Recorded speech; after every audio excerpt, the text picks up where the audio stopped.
Surprise? শুধু surprise? I am very very surprised. In fact this is the best surprise of my life. Yes, I knew it দোস্ত। তোর জন্য room ready করা আছে, দ্রুত fresh হয়ে ইন কর। ওকে ওকে। এই যে দীপ চলে আসছে। কই তুই দোস্ত? ছবি তুলবো না সবাই? আচ্ছা, ও অনেক ভালো ছবি তোলে, ট্রাস্ট মি। দোস্ত আমাদের কয়েকটা ছবি তুলে দে না।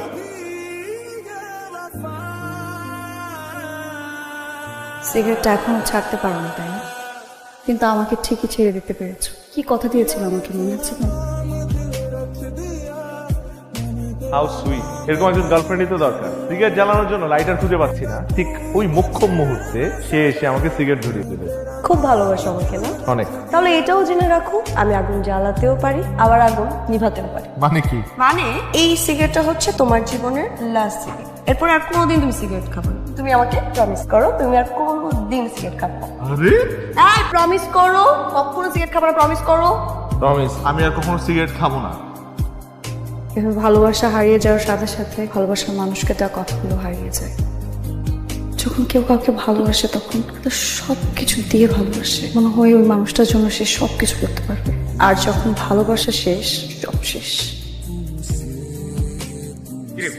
সিগারেট দে, আমার সিগারেটটা করে। কি তুই জানিস? তুই তো সিগারেট খাওয়া ছেড়ে দিছিস। আচ্ছা, তুই আমাকে একটা কথা বলতো, তোর কি মন খারাপ কোনো কারণে? আরে আমার মন খারাপ হবে কেন? আমার বেস্ট ফ্রেন্ডের বিয়ে। এই যে এরকম হাসি খুশি থাকবি সবসময়, ঠিক আছে? চল কফি।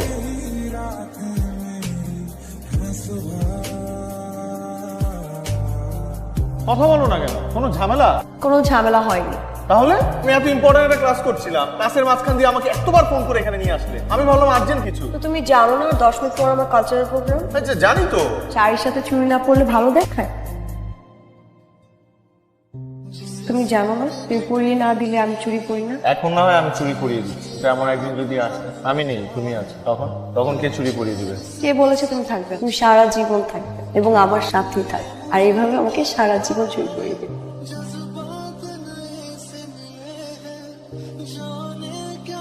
এখনো নিজে নিজে চুরি পড়া শেখনি না? এখন না হয় আমি সৌভাগ্যক্রমে অথবা দুর্ভাগ্যক্রমে এখানে আছি, তাই আগের মতো চুরি পরিয়ে দিতে পারছি। কিন্তু এরপর তোমাকে কি চুরি পরিয়ে দিবে?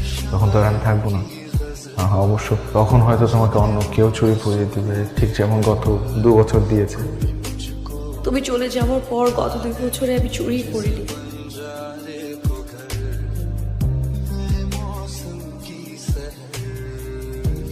যারা তোমার সাথে কিছু কথা আছে। পাশাভর্তি মানুষ। আমার তোমাকে এই কথাগুলো এখনই বলতে হবে, আমার হাতে সময় নেই। যারা দেখো, তুমি আমার কাছে আল্লাহর ওয়াস্তে আর কোনো কিছু লুকায়ো না। তোমার চোখ দেখে আমি স্পষ্ট বলে দিতে পারছি যে তুমি এখনো আমাকে আগের মতোই ভালোবাসো। আমার প্রতি তোমার ফিলিংস এতটুকুও কমেনি। কেন তাহলে এইসব? কি কারণে? কথাগুলো তুমি এতদিন কেন বলোনি? কারণ আমি তোমার অপেক্ষায় ছিলাম। আমার মনে হয়েছিল তুমি যদি আমাকে সত্যি ভালোবেসে থাকো তাহলে তুমি আমার কাছে ফিরে আসবে। আমিও তাই ভেবেছি, অপেক্ষা আমিও করেছিলাম। তাহলে কেন ইচ্ছার বিরুদ্ধে বিয়ে করছো?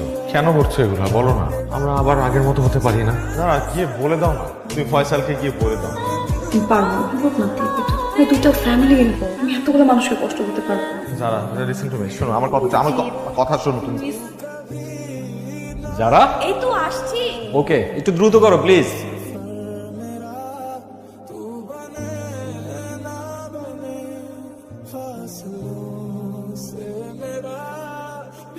কতদিনের সম্পর্ক তোদের? ব্রেকআপ হয়েছিল কেন তোদের? যারাকে ভালোবাসতি, যারাও তোকে ভালোবাসতো? বাসি তো না বাসলে। আমার চোখের সামনে আমার ফিয়ান্সের আই কন্টাক্ট দিনের পর দিন আমার বেস্ট ফ্রেন্ড পড়ে গেছে, অথচ আমি একটা বার খেয়াল করতে পারিনি, একটা বার বুঝতে পারিনি। তোমার স্টুপিড আমি। কথা বল। ও তুই বলবি কেন? তোর তো কথা বলার মুখই নাই। শালা বেঈমান। তুই তো আমার চেয়ে যারাকে অনেক বেশি ভালোবাসিস।